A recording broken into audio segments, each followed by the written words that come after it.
What's up, Reds? Welcome to another episode of Liverpool Latest. My name is Matt. As always, if you enjoyed today's video, leave a like on it and comment down below with your thoughts to get into the conversation. And so you never miss an upload, please, I implore you to hit subscribe as well. First topic on the agenda. It's always a weird time around the FA Cup because lower English clubs are facing Premier League teams, and on paper you would think, oh, the Premier League is going to absolutely mollywop these guys. And that was not the case for Crystal Palace today, as it seems like, and I'm going to butcher this, so I apologize, Macclesfield defeated them in an absolute shocker. And who was behind the loss, surprisingly, is Mark Gahey. Because I guess there was some corner or set piece that he didn't cover very well or something along those lines. And because of his efforts with that, the opposing side in Macclesfield got one into the net, and thus eliminating Palace and their hopes of winning the FA Cup. So, I have seen everybody celebrate this because fans online are celebrating this as if they're going to, end up getting Gahey by the end of the month with the January transfer window. At the same time, though, not that the loss invalidates Gahey, but you can also make the argument that maybe Gahey isn't the full answer for what we are looking for.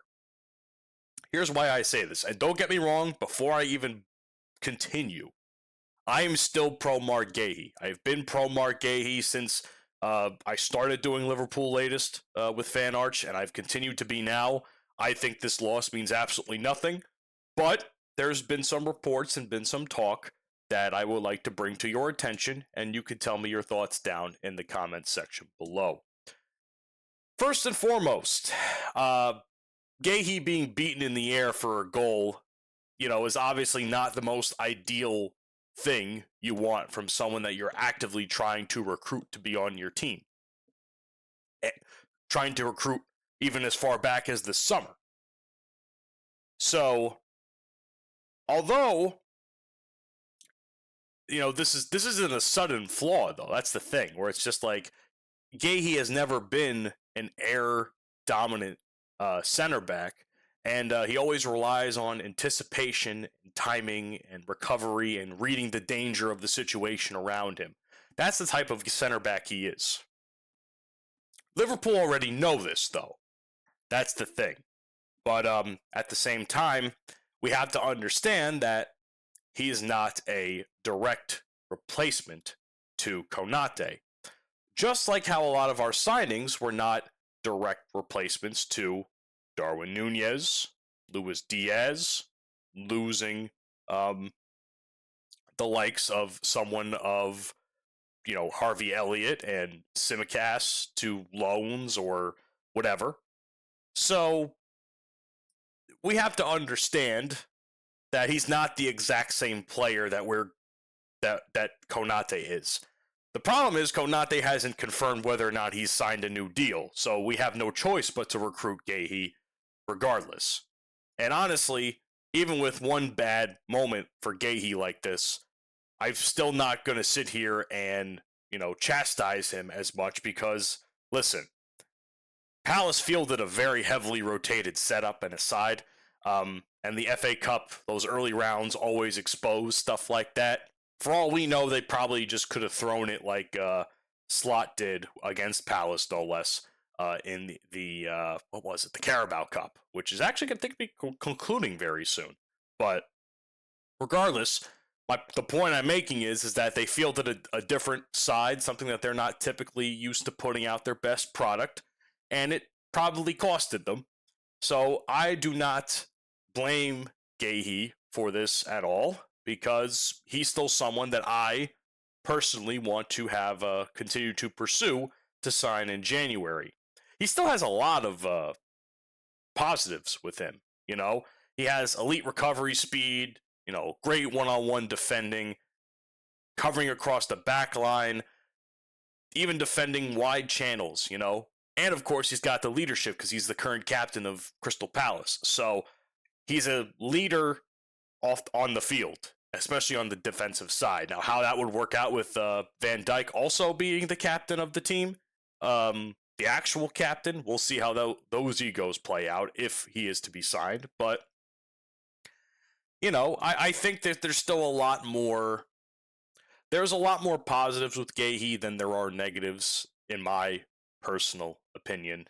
And it's just, I don't take this loss as, you know, don't sign Gahey. I don't.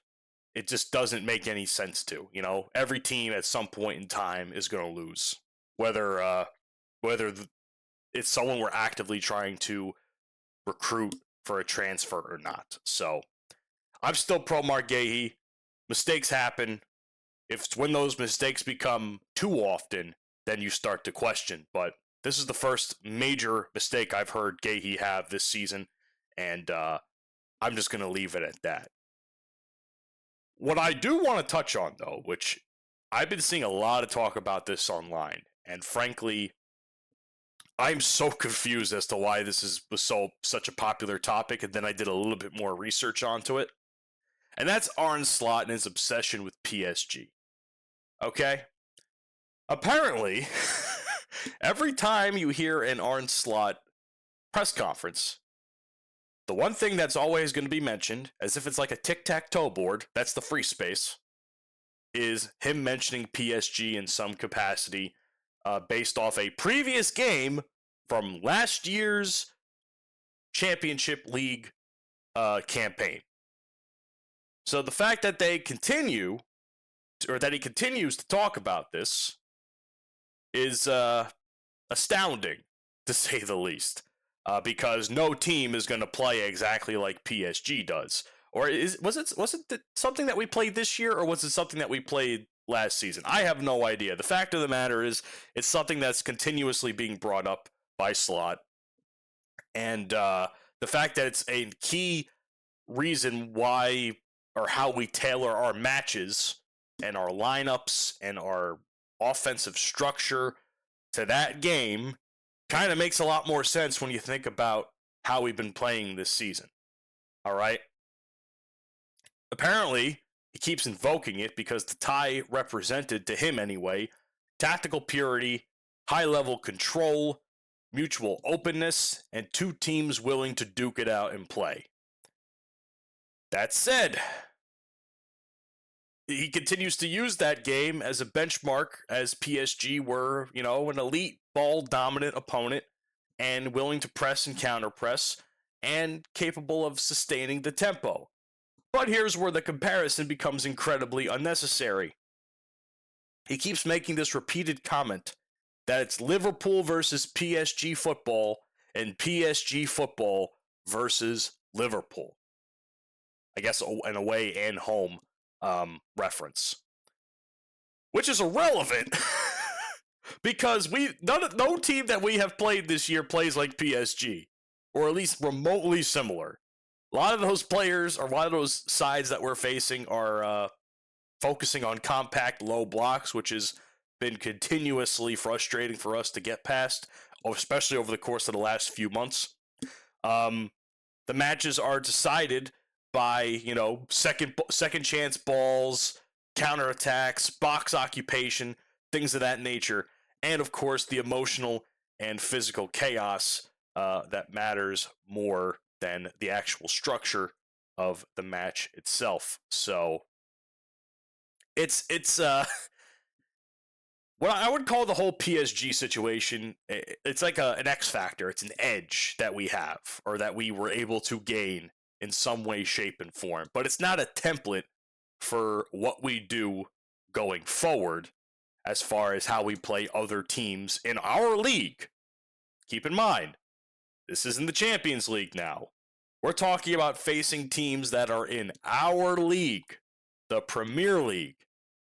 A team from, like, fucking Bournemouth or Brentford or Palace or something along those lines, or even as dog shit as Wolves, are not going to play the same kind of football as PSG in France. I'm sorry. It's just not realistic. So, in this case, the rhetoric is becoming needlessly unnecessary. More and more unnecessary and more irrelevant as time goes on, frankly. So, in short, PSG is an exception, but the Premier League is the rule. And everything that we have done, and it all makes sense now. Now that I'm actually paying attention to these comments, and now I'm paying attention to the trend since these comments were being constantly mentioned. It's this idea that Slot has of controlling the ball, keeping possession, but the problem is the offensive threat, and the chaos is lower. And hence why our possession is up, our expected goals are down, our shots on target are down, and our goals are especially down. So, I'll let you, think what you want to think about it. The more I read into it, the more, I don't want to say upset, but the more, it all makes sense now, I feel. It makes sense why the style of football has not played very well for us, because we are playing a style of football that is meant for European contenders, not English Premier League. So, because I can guarantee you, like I said, Wolves are not the fucking side that PSG are. But I rest my case. So, I think it just goes to show that some reports say he's not tactically clueless, he's more stubborn. I think it's a mixture of both. Because how could you continuously make the same mistake over and over again and continue to expect a different result? Because it's been the same formula every single game. The same the same formation, the same style of play. He keeps playing a lot of the same players that do absolutely nothing for our efforts to score goals. Cody Gakpo.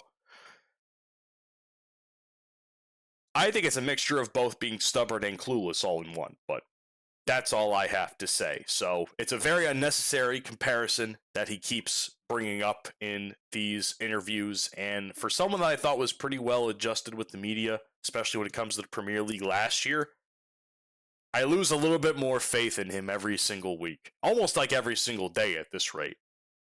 I mean, I at this point, and I've talked about this already, I'm very much pro Slot out here on the channel. I know a lot of people still side with him. A lot of people still don't see eye to eye with our side of the Slot out rhetoric, but I can only give it so much time. I really can. And I think the last spurt, even though we're on a 10-game unbeaten streak, what if we have to show for it?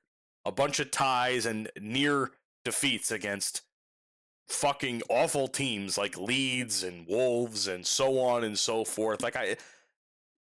We should be dominating these games, but we're not, because we're playing like we're playing PSG. Lo and behold, that's not even working out for us. So, what will be working out for us, though, is the rumor that apparently Dominic Szoboszlai and his team have now agreed and signed a contract extension, or in the process of doing so, which is great news, because I've been saying this all season as well as many others have. Dominic Szoboszlai has been consistently our best player on the field. He's probably been the most impactful player because he's played so many goddamn minutes that the only reason why he hasn't played a game is because he was suspended for one of those. So he's been very impactful. He's been very he's been impactful from an offensive perspective, defensive perspective. He's helped out at right back where we needed the help, because obviously losing Trent kind of threw that position out of whack. So I like Szoboszlai a lot. He's improved very much so since his first season with us a few years ago now. And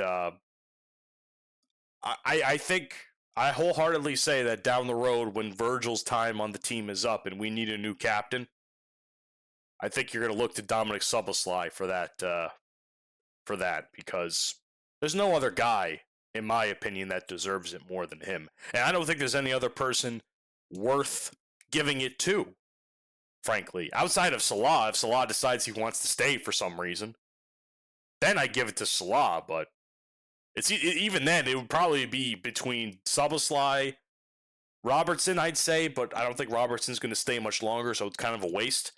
And, I mean, maybe Curtis Jones, based on how long he's been with the team and the club.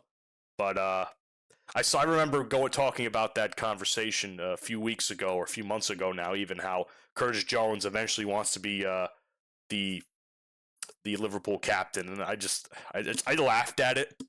I still kind of laugh at it. But to be fair, Curtis Jones has been playing pretty well for a little while.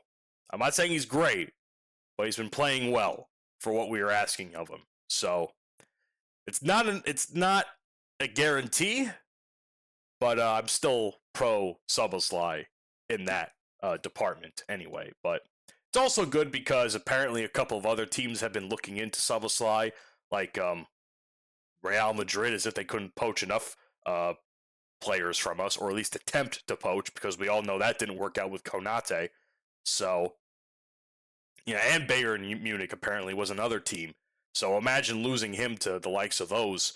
That would be terrible, especially for us. But I don't think he'll have the position there that he'll have here at Liverpool. And I think the fact that putting him in that position to eventually be a leader down the line will definitely help him. And some people will say that this is a way to punish Real Madrid for taking or attempting to take our players. I don't see that at all. I think that's just rhetoric that people want to spew because it's an anti-Real Madrid thing because of what happened with Trent. There was never a doubt in my mind personally that Szoboszlai was never going to not sign a contract. Now, whether or not news of this breaks that it's true, I don't know yet because I've been seeing talk about it, but I haven't seen any actual confirmed news or posts from Liverpool themselves about it. When I do, Lord knows I will be talking to you about it. But as of right now, it's rumored that it has already been done. It's just a matter of making it media official, I guess. Last but certainly not least, Mohamed Salah and Egypt once again win another spectacular game in AFCON, beating the Ivory Coast. And now they go on to face Sadio Mane in Senegal in the semifinals of the AFCON tournament. And here, let me tell you what Mo did today.